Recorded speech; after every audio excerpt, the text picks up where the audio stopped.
Hello everyone, a very warm welcome to Ecoholics YouTube channel. I am Shruti Jha और आज फिर से हम एक इंडेक्स को स्टडी करने वाले हैं। The name is NRI index, network readiness index. Okay, so ये जो इंडेक्स है वो एक ऑर्गेनाइजेशन द्वारा लेके आया गया है जिसका नाम है वर्ल्ड इकोनॉमिक फोरम, और ये कोलैब करता है किसके साथ? तो इनसीड करके एक ऑर्गेनाइजेशन है, उनके साथ कोलैब करके ये दोनों ऑर्गेनाइजेशन इस इंडेक्स को लेकर आए हैं। ठीक है, it is an yearly publication, हर साल ये इंडेक्स आता है। और ये इंडेक्स आखिर बताता क्या है? नेटवर्क रेडीनेस इंडेक्स क्या है ये इंडेक्स? तो देखिए, the NRI index measures the ability of a particular country that how they uses ICT, internet and communication technology to its advantage. Okay, कैसे एक कंट्री, कैसे कोई भी सिचुएशन में आईसीटी का यूज करती है अपने बेनिफिट के लिए, अपनी कंपेटिटिवनेस को बढ़ाने के लिए, ये इंडेक्स जो है वो स्टडी करता है, एनालाइज करता है,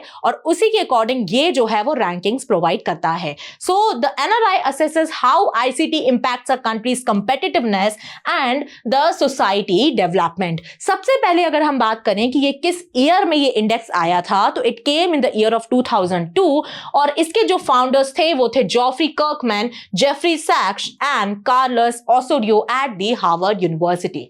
moving towards the components of this index, components of NRI की हम बात कर रहे हैं तो मेजरली हमको देखने को मिलते हैं इसमें तीन components. One is ICT environment, the other is stake holder readiness and the third one is ICT usage. तो देखिए, कैसे कोई भी कंट्री का एनवायरनमेंट जो है वो आईसीटी के लिए फेवरेबल है या नहीं, वो जो है वो इस कंपोनेंट के अंडर स्टडी किया जाता है। और अगर आप स्टेक होल्डर रेडीनेस की बात करो तो जो स्टेक होल्डर्स हैं जो आईसीटी में डील करते हैं, क्या वो रेडी हैं उस पर्टिकुलर कंट्री में या फिर वो नहीं रेडी हैं। ठीक है, टेक्नोलॉजिकली वो एडवांस हैं, आईसीटी का उनको कोई नॉलेज है या नहीं है, वो इसके अंडर स्टडी किया जाता है। उसके बाद अगर हम देखें आईसीटी यूसेज, तो भाई स्टेक होल्डर्स हैं वो हमने देख लिया, पर क्या वो यूज कर पा रहे हैं? क्या वो इंटरनेट और कम्युनिकेशन टेक्नोलॉजी का अच्छे से यूसेज कर पा रहे हैं अपने एडवांटेज के लिए? वो इस कंपोनेंट में फॉल करता है। Now moving towards the dimensions of NRI, तो देखिए 4 डायमेंशंस में इस इंडेक्स को प्रिपेयर किया जाता है। One is the technology, second is people, third is the governance and fourth is the impact. ठीक है, तो ये 4 कंपोनेंट, 4 डायमेंशंस जो हैं वो आपको NRI इंडेक्स में देखने को मिलते हैं: technology, people, governance and impact. Moving further, study कर रहे हैं हमारे प्यारे भारत की परफॉर्मेंस, कि क्या इंडिया की परफॉर्मेंस इस इंडेक्स में रही है। तो if we compare the ranking with the last years ranking, तो India has improved with 11 ranks. ठीक है, लास्ट ईयर इंडिया की रैंक 60 थी और अभी 49 है, तो 11 रैंक इंप्रूव हुई है इंडिया की। और अगर आप स्कोर की बात करो तो 49.93 था 2023 में, वो इंप्रूव होके हो गया है 53.63। तो ये आप स्कोर में इंप्रूवमेंट भी देख सकते हो। एंड ये क्या रिफ्लेक्ट करता है? ये इंप्रूवमेंट क्या रिफ्लेक्ट करता है? तो ये इंप्रूवमेंट रिफ्लेक्ट करता है the countries enhanced digital framework, enhanced digital landscape. और ये किसकी वजह से हो पाया है? तो जो हमारी इंडियन गवर्नमेंट की डिजिटल इकोनॉमी से रिलेटेड जो भी इनिशिएटिव्स हैं, जो पॉलिसीज हम देखते आए हैं, आईसीटी को बहुत ज्यादा प्रमोट किया जा रहा है, एआई को बहुत ज्यादा प्रमोट किया जा रहा है, काफी ऐसे इनिशिएटिव्स हम देखते हैं। तो ये सारी पॉलिसीज जो एक स्ट्रैटेजिक इनिशिएटिव्स इंडियन गवर्नमेंट के द्वारा अपनाए जाते हैं, उसी का नतीजा है कि आज जो है वो इस इंडेक्स में हम इंडिया की रैंकिंग इंप्रूव होते हुए देख रहे हैं। नाउ की highlights of India's performance in NRI 2024। तो अगर आप बहुत ज्यादा एक स्पेसिफिक लेवल पे चले जाओ आप कि किस किस सेक्टर में या किस किस टॉपिक में इंडिया की रैंकिंग आपको देखने को मिलती है, तो देखिए जब फर्स्ट रैंक की आप बात करोगे तो फर्स्ट रैंक की इंडिया में किस चीज में आई है? तो AI scientific publications, AI talent concentration and ICT services exports. ठीक है,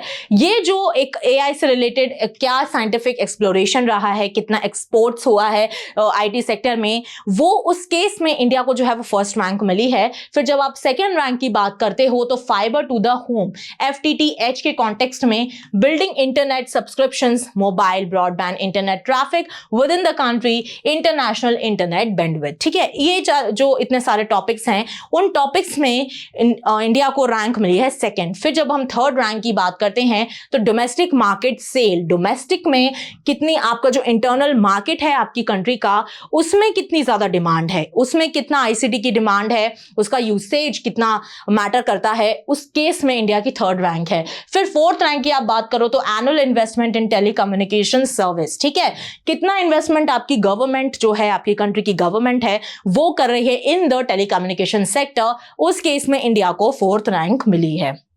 Now, moving further, India's performance among the middle income countries. तो जब आप middle income countries से comparison पे उतरते हो तो वहां आप देखोगे कि इंडिया स्टैंड करता है on the second rank after Vietnam. ठीक है, क्योंकि इंडिया भी एक middle income country में ही फॉल करता है, तो यहां पर इंडिया की सेकेंड रैंक आई है एंड डेफिनेटली एक बहुत ही रिमार्केबल रैंक इंडिया को मिली है। These achievements reflect India's growing dominance in the technological innovation, artificial intelligence and the telecommunication sector. ठीक है, आर्टिफिशियल इंटेलिजेंस में, टेलीकम्युनिकेशन सेक्टर में, इसमें एक ओवरऑल आपको होलिस्टिक डेवलपमेंट देखने को मिलता है बिकॉज एनआरआई इंडेक्स में इंडिया की काफी अच्छी रैंक आई है। Now how India achieve this rank, तो हम इस रैंक को स्टडी कर रहे हैं। हमने देखा कि लास्ट ईयर से रैंक काफी इंप्रूव हुई है इंडिया की 2024 में। तो क्या ऐसे रहे हैं मेजर एक इनिशिएटिव्स जिनकी वजह से हम ये रैंक को अचीव कर पाए हैं? तो सबसे पहला अगर हम माइलस्टोन देखें तो वहां पे तो आपका आ जाएगा डिजिटल इंडिया प्रोग्राम, जो कि आपका 2015 में लॉन्च किया गया था। और डिजिटल इंडिया प्रोग्राम के चलते एक पूरा ही डिजिटलाइज्ड वे में जिस तरीके से गवर्नेंस हो रही है और इनिशिएटिव्स लेकर आए जा रहे हैं कि डिजिटल नॉलेज को, डिजिटल लिटरेसी को बढ़ाया जाए, उससे भी बहुत ज्यादा फर्क पड़ा है इंडिया की परफॉर्मेंस में। It is making digitally empowered society and the knowledge economy. उसके बाद आप देखो कि ब्रॉडबैंड एक्सेस एक्सपेंशन की अगर आप बात करो तो यहां पे आप देखोगे कि भाई 25.1 करोड़ से लेके 94.4 करोड़ तक के आपको जो है वो यहां पर इंटरनेट सब्सक्राइबर्स देखने को मिलते हैं कि डे बाय डे ये इंक्रीज होते जा रहे हैं। ठीक है, क्योंकि इंटरनेट कनेक्टिविटी अब कोर तक पहुंच रही है, अब ऐसे एरियाज तक पहुंच रही है, ऐसे रिमोट एरियाज में पहुंच रही है जहां पर पहले वो नहीं हुआ करती थी। तो ऐसे केस में इंटरनेट सब्सक्राइबर्स जो हैं वो कंटिन्यूअसली इंडिया में बढ़ते जा रहे हैं। ठीक है, coming to the Bharat net initiatives, इसके अंडर क्या किया गया कि जो पंचायत थी, विलेज काउंसिल्स थी, वहां तक कनेक्टिविटी को प्रोवाइड किया जा रहा है। वहां कोशिश की जा रही है कि इंटरनेट को और ज्यादा मजबूत और रॉबस्ट बनाया जाए जिससे उनका भी काम आसान हो। और ओवरऑल जो ई गवर्नेंस का जो हमारा एक मोटिव है कि ई गवर्नेंस में हमको स्विच करना है, तो वो भी हमारा जो है वो प्रमोट हो सके। Now coming to the 5G and future telecom technologies, आपको पता है in the year of 2022 in the month of October 5G को इंडिया में लॉन्च किया गया था और 5G के चलते हमको एक बहुत ही मेजर ड्रास्टिक चेंज भी इंडिया में देखने को मिला। ठीक है, with this leap into the next generation of mobile broadband, India has improved its global ranking in mobile broadband speed. और मोबाइल ब्रॉडबैंड स्पीड में 5G के आने से काफी बढ़ोतरी हुई और उसकी वजह से जो इंडिया की रैंक थी वो भी इंप्रूव हुई। ठीक है, अगर आप रैंकिंग को देखो तो 118 से लेके डायरेक्टली 15th रैंक पे इंडिया आ गया था। क्यों? क्योंकि 5G सर्विसेज को इंडिया ने बहुत ही स्मूथली लॉन्च किया और इससे काफी ज्यादा इंडिया का फायदा हुआ था। इसके अलावा अगर आप देखो कि भारत 6G विजन जो है, 6th जनरेशन में इंडिया एंटर होने की कोशिश कर रहा है और अब सोच रहा है कि भाई अब 5G से हम 6G की तरफ आगे बढ़ें। So making India a global leader in the 6G technology, जिसमें आपके AI हो गया, इंटरनेट ऑफ टेक्नोलॉजी हो गया, ब्लॉकचेन हो गया, ये सारे जो एक एम्बिट हैं वो फॉल करते हैं। Then is the National Artificial Intelligence Strategy. The National Strategy for Artificial Intelligence, it is launched by Niti Aayog, which is aiming to position India as a global leader in AI research and development. ठीक है, AI के research में, development में एक global leader बनाने का काम नीति आयोग करने वाला है इस स्ट्रैटेजी के थ्रू।